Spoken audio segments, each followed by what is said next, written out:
আসসালামু আলাইকুম রহমতুল্লাহ। সবাই কেমন আছেন? আশা করি ভালো আছেন। আমি এখন আছি গাজীপুর সিটি কর্পোরেশন কোনাবাড়ি। এই যে আমার সামনে যে বাড়িটা দেখতে পাচ্ছেন, এখানে জমির পরিমাণ হচ্ছে টোটাল 9 শতাংশ এবং রুম আছে টোটাল 36টা এবং প্রতি মাসে ভাড়া আসে আপনার 1 লাখ টাকা।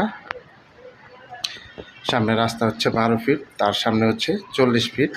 গ্যাসের চুলা আছে ডাবল 8টা, বৈধ gas. Gazipur city corporation Konabari. Washroom, বৈধ গ্যাসের চুলা। যারা বৈধ গ্যাস সহ বাড়ি কিনতে চান তারা এই বাড়িটা নিতে পারেন। এটা হচ্ছে গাজীপুর সিটি কর্পোরেশন কোনাবাড়ির অন্তর্ভুক্ত। এটা হচ্ছে নিচতলা। টোটাল রুম হলো আপনার 36টা। প্রতি মাসে ভাড়া আসে আপনার 1 লাখ টাকা। সামনে রাস্তা হচ্ছে 12 ফিট। সামনের রাস্তাটা হচ্ছে